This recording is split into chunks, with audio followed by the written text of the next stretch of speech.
Assalamualaikum warahmatullahi wabarakatuh. Saya Dwi Dimasul Muhammad dari PKO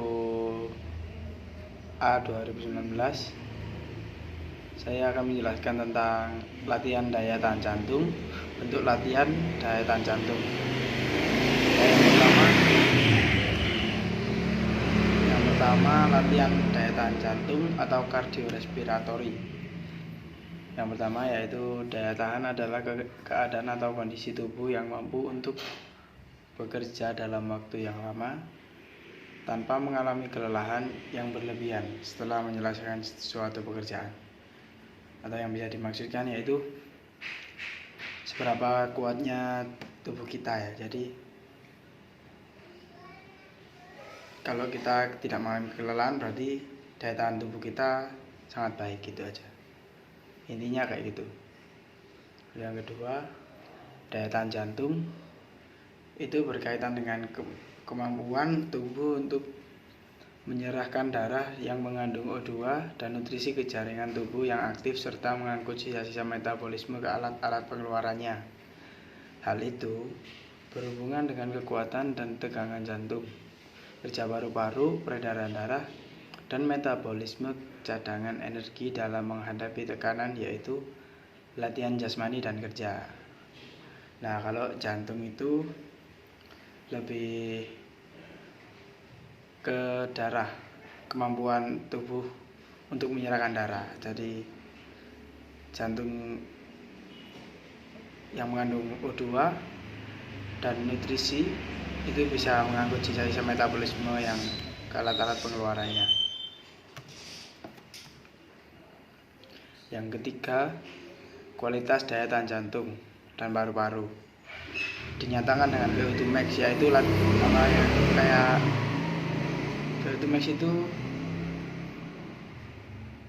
kayak ngetes gitu, ngetes berapa kuat daya tahan jantung kita ya, itu seperti itu. Lalu latihan daya tahan jantung kardiorespiratory, gerakan yang melibatkan otot-otot besar yaitu bersifat kontinu ritmis, bersifat aerobik atau bergerak, tidak di tempat, tidak monoton. Nah, seperti itu. Lalu yang kedua ini bentuk daya tahan. Yang pertama frekuensi. Untuk mendapatkan kebugaran jantung paru, latihan dilakukan secara teratur 3-5 kali per minggu. Waktu latihan sebaiknya dipilih dengan tepat. Misalnya latihan pagi dilakukan sebelum pukul 10. Latihan sore dilakukan setelah pukul 3 sore. Latihan pada siang hari atau pada saat suhu panas sebaiknya dihindari, karena suhunya terlalu panas ya. Lalu yang keempat itu ada latihan harus selesai 3 jam sebelum tidur, baik saat tidur siang maupun saat malam. Ya, seperti itu. Yang kedua, intensitas latihan. Intensitas latihan merupakan komponen kualitas yang mengacu pada jumlah kerja yang dilakukan dalam suatu unit waktu tertentu. Berlatih pada intensitas lebih rendah, misalnya 60%. Terus tingkatkan secara bertahap hingga mencapai intensitas latihan yang semestinya. Lalu yang ketiga, durasi. Durasi adalah ukuran yang menunjukkan lamanya waktu latihan. Setiap berlatih, kerjakan selama 60 menit tanpa berhenti. Lalu poin ketiga yaitu keuntungan latihan daya tahan jantung. Yang pertama, pengaruh latihan terhadap kesehatan otot jantung. Karena adanya latihan daya tahan, kinerja otot jantung bertambah. Otot yang terlatih akan lebih sehat, bekerja dengan lebih baik. Jadi jika otot jantung itu dilatih terus-menerus, nanti kinerja otot jantung akan bekerja lebih baik, sehingga tubuh menjadi lebih sehat. Seperti itu. Yang kedua, pengaruh latihan terhadap aliran darah. Di sini dituliskan berdasarkan penelitian, volume darah yang dipompakan setiap denyutan oleh orang yang rutin berlatih lebih besar dibanding orang yang tidak pernah berlatih.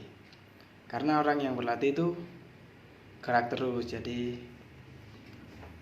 pompanya jantung memompa bisa lebih rutin, lebih cepat kan. Kalau olahraga kan pasti jantung pompanya cepat. Nah, kalau setiap hari dilatih seperti itu, maka jantung akan terbiasa, jadi tidak kaget gitu, seperti itu. Yang ketiga, pengaruh latihan terhadap denyut jantung, yaitu individu yang berlatih mempunyai denyut jantung yang lebih cepat dan stabil dibanding orang yang tidak pernah berlatih. Nah, ini denyut jantung itu jadi stabil soalnya dilatih terus menerus, ya seperti itu. Lalu yang keempat, pengaruh latihan terhadap pernapasan. Orang yang rutin berlatih bernapas 6-8 kali per menit, sedangkan pada orang yang tidak berlatih bernapas 18 kali sampai 20 kali per menit. Ini menunjukkan bahwa oksigen yang dibawa dalam setiap pengambilan napas orang yang rajin berlatih lebih banyak dibanding orang yang tidak berlatih. Nah, untuk jika kalian ya ingin nafasnya panjang gitu, kalian harus berlatih.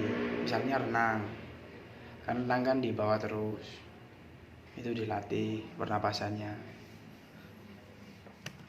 Yang kelima, pengaruh latihan terhadap sistem otot.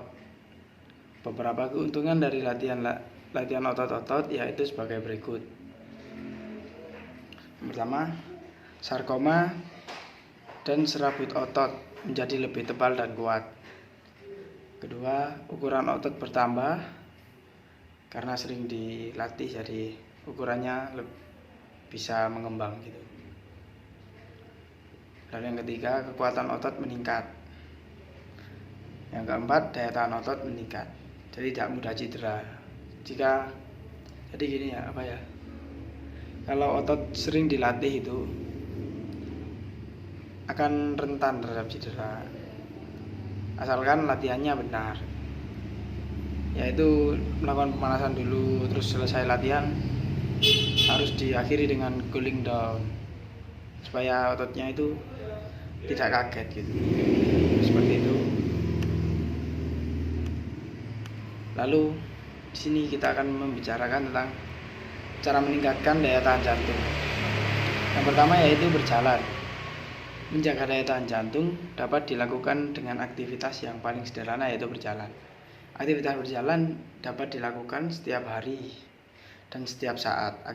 Aktivitas berjalan dilakukan dengan cara sebagai berikut. Sikap awal, kita harus berdiri tegak, kemudian berjalan dengan kaki seperti biasa gitu, dan dengan tangan yang harmonis, jadi mengikuti gitu. Gerakan berjalan sebaiknya dilakukan tanpa menggunakan alas kaki. Nah, ini tidak usah pakai sepatu, jadi untuk supaya lebih bagus hasilnya itu tanpa menggunakan alas kaki jika berjalan ya. Kalau lari beda, jadi kalau lari harus menggunakan sepatu supaya lebih maksimal. Lanjut yang kedua.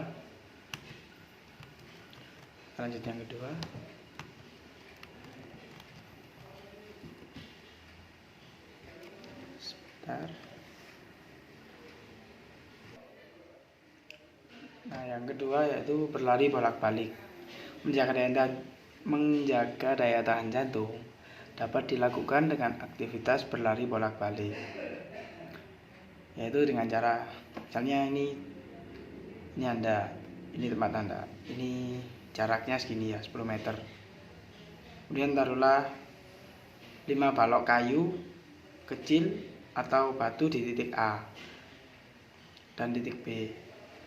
Berlarilah dari titik A ini ke titik B sambil memindahkan balok kayu kecil atau batu satu persatu sampai habis. Dari sini itu ada 5 ya, batu di sini ada titik lagi, jaraknya 10 meter. Jadi dari sini lari bawa batu, taruh sini, terus kembali lagi ambil batu lagi, taruh sini lagi, seperti itu. Itu berulang kali kan, seperti itu ya. Lalu yang ketiga lompat tali, skipping ya. Lompat tali dapat dilakukan bagi secara perorangan ya, perorangan itu dengan skipping maupun berkelompok ya. Kalau berkelompok jadi harus ada 3 orang, karena yang 2 itu megangin, yang 1 lompat ya, seperti itu. Lalu yang keempat yaitu jogging. Jogging adalah berlari pelan, tidak usah kencang-kencang. Untuk kesehatan, jogging dilakukan secara teratur selama 15-20 menit, bermanfaat sebagai berikut. Yang pertama, bermanfaat untuk menguatkan otot-otot pernafasan dan mengurangi hambatan aliran udara yang keluar masuk paru-paru. Yang kedua, memperbaiki efisiensi memompa dan kekuatan otot jantung sehingga setiap denyut jumlah darah yang dialirkan dapat diperbesar. Yang ketiga, menjaga kesehatan otot-otot tubuh dan memperbaiki sirkulasi darah secara umum. Yang keempat, meningkatkan jumlah total darah yang mengalir ke seluruh tubuh. Ya, seperti itu. Jadi kalau kita jogging terus itu kan kita gak usah kenceng-kenceng ya.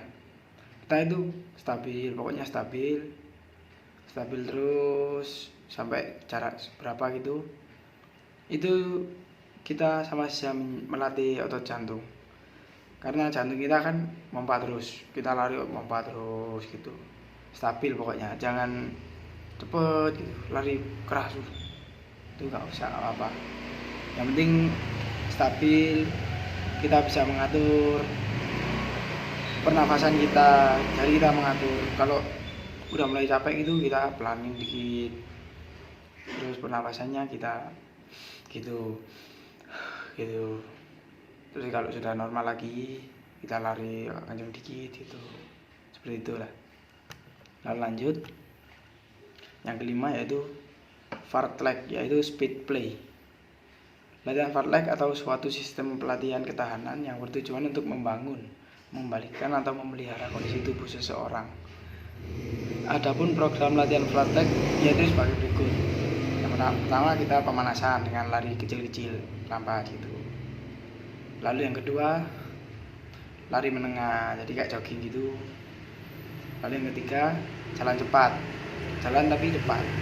Jadi kakinya tidak boleh ngangkat. Jadi kalau ini gini ya, terus ini gini seret, dan nggak boleh sampai loncat-loncat gitu. Yang keempat, lari menanjak dan menurun. Nah, kita cari jalan yang agak naik gini, kita lari itu sprint.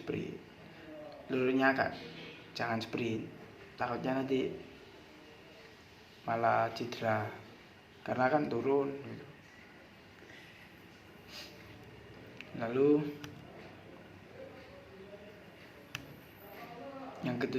yang keenam, latihan interval. Latihan interval ya adalah suatu sistem atau metode latihan yang diselingi oleh interval-interval yang berupa masa-masa istirahat atau menghadapi latihan berikutnya. Yaitu seperti yang pertama lamanya latihan, kedua beban atau intensitas latihan, yang ketiga perulangan, repetisi ya. Jadi kalau latihan itu harus diulang-ulang supaya terbiasa. Yang keempat masa istirahat. Nah, ini istirahat itu juga penting supaya tidak terforsir, jadi tidak mudah, kemungkinan cedera lebih sedikit, seperti itu. Lalu yang ketujuh, latihan di sirkuit. Jadi kayak kayak di tempat fitness gitu. Setelah kita latihan barbel ya, misalnya barbel, terus kita pindah latihan apa lagi, terus pindah lagi, kita latihan apa lagi gitu sampai paling kita ada berapa alat ya, 8-16 alat. Itu cuma itu aja, jadi gak usah yang lainnya dulu. Itu yang dinamakan sirkuit training atau latihan di sirkuit. Yang ke-8 yaitu lari jarak jauh. Lari jarak jauh sebaiknya dilakukan di tempat yang suasana alamnya masih alami sehingga udara masih sedikit, untuk menjaga keselamatan saat melakukan latihan daya tahan jantung. Coba perhatikan apa yang saya sebutkan ini ya. Kita harus melakukan pemanasan terlebih dahulu untuk menghindari terjadinya cedera saat berlatih. Ya, ini yang tadi ya. Jadi untuk memulai latihan kita harus melakukan pemanasan supaya otot tidak kaget, jadi tidak mudah kram, tidak mudah cedera. Lalu yang kedua, carilah tempat yang rata dan tidak banyak berbatu atau berkelikil. Jadi cari yang aspal atau yang paving gitu, atau rumputnya.